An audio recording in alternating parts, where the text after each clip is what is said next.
Guys, good evening. Yon ngayong gabi. Meron tayo ditong naka-disassemble na double bell BSR10. So, kakadala lang nito kanina. Kaya siya naka-disassemble kasi pinakita natin kay owner ko ano yung problema niya. Kasi alam naman natin na common issue talaga ito is yung slamper. So, yun. Disassemble natin at in-explain ko sa kanya kung ano yung pinaka-problema. So, ito. Yan, sa sear. Itong sear ng double bell BSR10 is medyo malambot lang talaga. Kaya hindi natin masabi kung kailan siya bibigay. Kaya yun, nag-upgrade na si owner. Gagamit tayo sa kanya ng steel sear.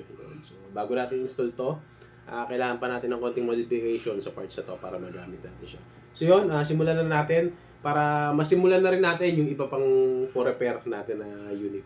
So yun lang, dumating na rin yung unit na pinadala sa atin from Southern Leyte. So unbox natin siya mamaya pagkatapos ito. So sa ngayon, focus muna tayo. I-assemble muna natin to para matesting na natin.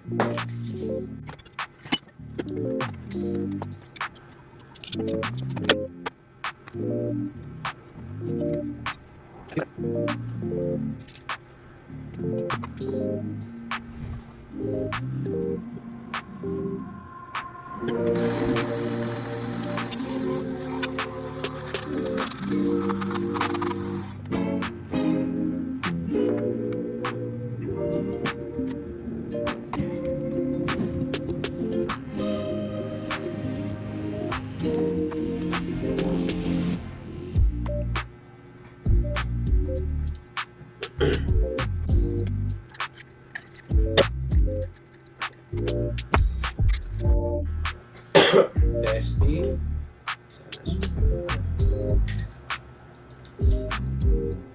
Subukan lang natin kasi yung piston body nito, nilihan nila kasi akala nila pag nilihan nila yon, sasabit na siya sa sear. So maling-mali yung ginawa dito nung una.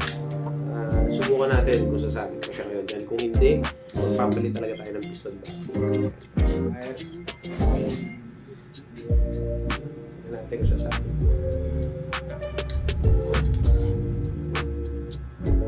Matakot, baka biglang pumutol.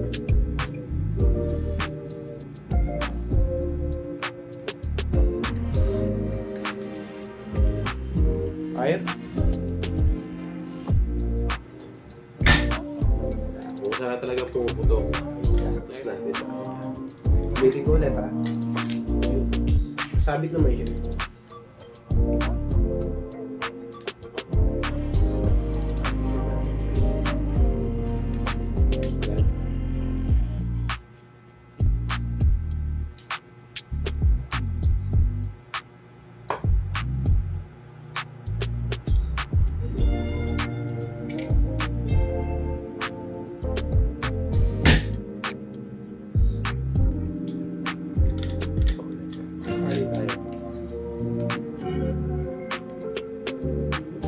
Okay. Kaso sinaw.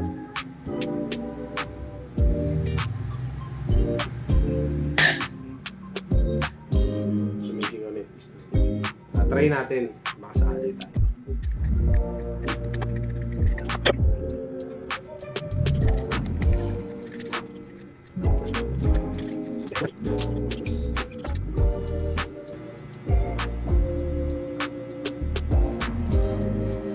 Try natin. Fire. Wala. Nice. Baka pwede pa. Try natin kung gano'n ka-smooth balik. Kasi natin.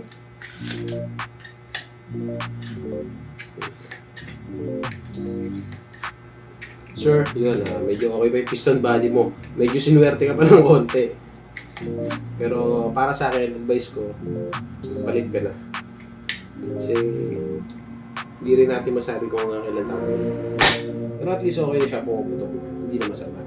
So yun, i-assemble muna natin para matesting. Guys, good evening yun. Update lang tayo dito sa double bell BSR10 na dinala sa atin kanina. So ito yung may problema sa slamper. So alam naman natin pa nag-slamper, ang problema is yung sear.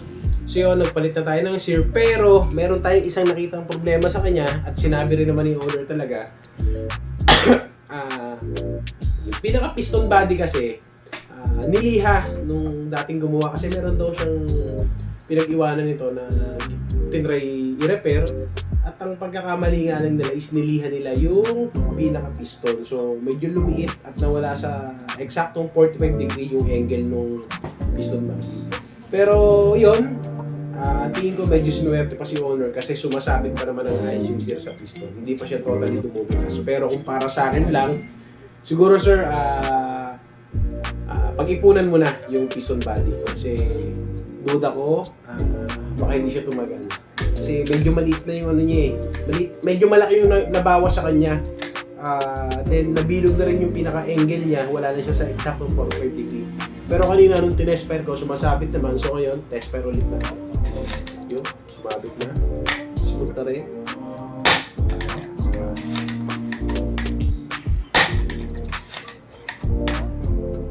Napaka-smooth na niya.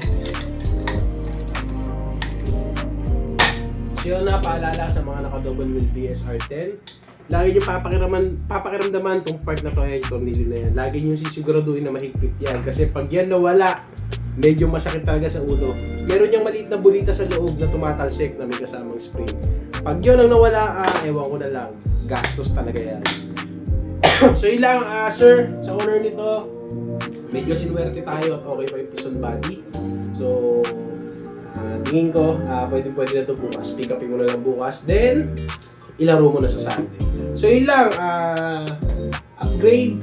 Nag-offer naman tayo ng upgrade para mas mataas yung FPS. Sabi naman ni owner is okay na yung stock lang muna.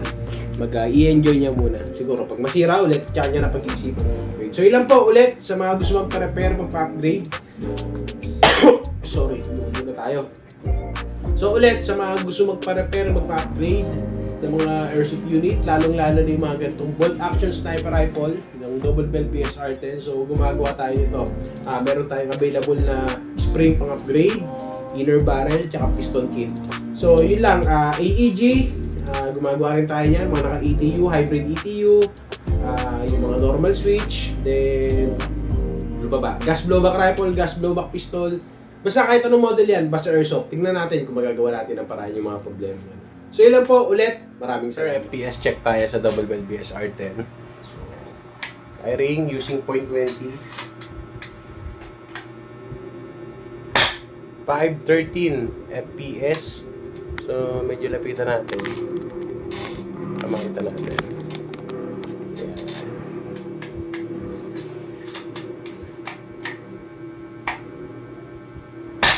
515 FPS. Tingnan natin kung may pagbabago pa. Sagad natin.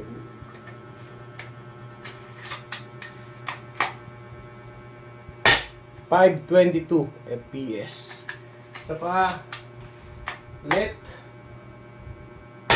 519 FPS. So, pwede na. Hindi na masama.